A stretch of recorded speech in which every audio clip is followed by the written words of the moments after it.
Hi, welcome to Dice Control Dojo. I'm Phil and I practice every day and share my tips so we can all get better at the casino. Today we're talking about our consistency series. Today we're finally getting to the throw. So that first 7 days of trying out, day 1, making sure your grip is right, day 2, the turn, and then day 3, the backswing, day 4, trying to make sure you're relaxing when you're throwing, getting ready for your muscle memory and preparing. And day 5 today, we're talking about just focusing strictly on the throw itself. So we're going to talk about the major muscle groups, the release, and how the dice move. And then hopefully we get to moving on to the next series on the follow through, and then the landing, and then how you're practicing week 2 right before you go away for a big trip. So I did the 90 days in practice, and I'm trying to see if in 2 weeks I can change up my throw a little bit in order for me to get that casino and do well. I practiced the other day in the casino. I made like $35, but I was able to throw a little bit. But once again, my major problem at this casino, for whatever reason, is my nerves and my relaxation techniques on just getting set. I think I'm nervous because I got this new type of throw, and I'm trying to figure it out. And I know I'm really too new. I'm really waiting 6 full months to get it down to where I want it. But in the meantime, I want to have fun. I want to play. I got a vacation coming up. I want to go play there a little bit. So I know my throw won't be 100%, but I am excited to getting to the casino, some live practice as I go. So today we're talking about, I've changed up my routine, right? I'm at a 45-degree angle, if you remember. I'm pulling the dice in, and I'm pulling down an angle here, a little bit different. I'm not going straight up like this. I'm going at an angle like this. And future videos are going to explain to you why I'm at this angle like this. But for right now, we're just going to do this for future. I'm trying to relax. Now, when we're talking about the throw, a whole day I devoted to just making sure this muscle memory is going off. So after I've done all that stuff with the grip and the turn, and I got that down, today is just focusing on this major muscle. Now what I've changed is we want to make sure that we have a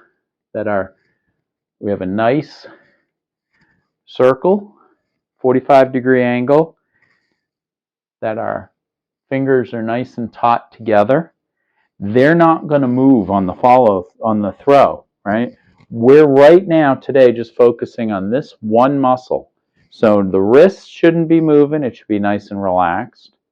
The elbow should definitely not move. This is a big muscle group. Now when I was on top like this and I was curling my hand like this, and I do a backswing, I could feel a couple different muscle groups moving at the same time, and I wanted to try and cut that down. So during our coaching and mentoring, we were talking a lot about just this muscle being the only one that moves. If that is the case, that makes it less chance of error by having just one major muscle group taking over. And by just being at a 45-degree angle, it turns everything. From me not cocking my wrist like this to just relaxing it down like this. From me being at a little 45-degree angle. And then when we're talking about the muscle moving, it's just right here, just the upper shoulder muscle. All of these are nice and relaxed. It's just this muscle. And I'm trying to make sure it moves enough so that I'm hitting the landing zone here, right? I want a specific landing zone, so I want it to be a few inches away from the back wall.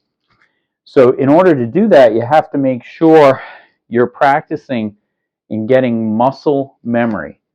Muscle memory, we talked in earlier videos, is essential to getting this right, because the grip could be fine, the backswing gets your muscle started, we talked about that, but if you're not throwing it far enough, you're not going to get the spin you wanted, you're not going to get the landing zone or the arc that you wanted, you're going to be inconsistent.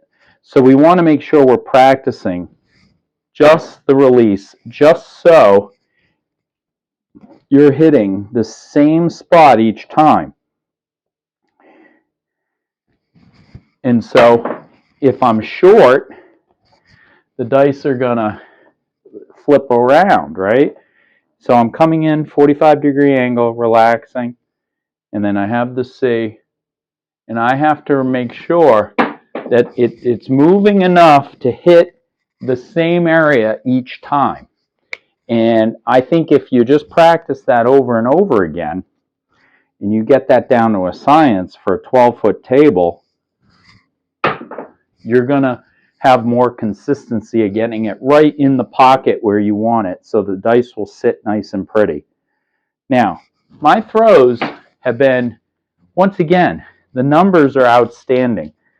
I'm not looking a gift horse in the mouth, but my preliminary throws are way better than when I was starting off my 90 days of getting to Vegas. My numbers are way better. I'm at an 8.88 with reshuffling everything that I've been doing. And I'm not as consistent as I want to be, but I'm reaping the benefits of good throws over and over again. I just wish that my dice would do the same thing every time. And I just think that just goes with practice. See, I had one above the other on that one. And it's because it's a new throw, because I'm using just a different type of muscle, because I'm trying to keep this nice and relaxed, it is just a different style. And that's what's causing my inconsistency. I'm getting so many good throws that are going off, but I just need like 10 in a row in order for me to feel like, okay, now we're starting to see consistency, because the numbers are coming out pretty good. So I'm pretty excited about that. On Sundays, the last few weeks, I've had some monster rolls, and I just seem to be very consistent with the numbers, but my dice are not all landing and sitting nice and pretty like I want them to. I want them to sit and don't move. I don't want them to be flicking. And every time one goes further than the other, you know what happens. So today is all about getting this muscle memory down. And it's just basically get that dice down here and just have the back swing is just a reach, not a pivot. It's a reach just to fire up this muscle, and then the follow to throw it. And you want to make sure you're throwing it enough so you have a follow through. Tomorrow, the next video, we'll talk about the follow through. But I'm just doing a simple push back swing and coming through. And why I do this repeatedly over and over and over again is because I want those dice to come out and land right there, hit down, and not move. That is the goal in life here, right? So when you're throwing and you're changing up your throw and you're trying something new, you need those 10,000 hours so the body knows what's going on and it realizes that this is the throw. So in the last few weeks, I think I got this down to hitting that same zone over and over again. I just have to make sure that the dice are coming out consistently and that they're landing and sitting consistently. So join me next time. We're going to talk about the follow through. What does that look like? Right now, we just talked about how this muscle needs to be moving and nothing else, right? So tomorrow we'll talk about what your hand should look like on the release. And we'll discuss that in the next video. So until then, as always, please don't ask me what our betting strategies are. We have our own mantra of saying that the best betting strategy is to throw for a long, long time.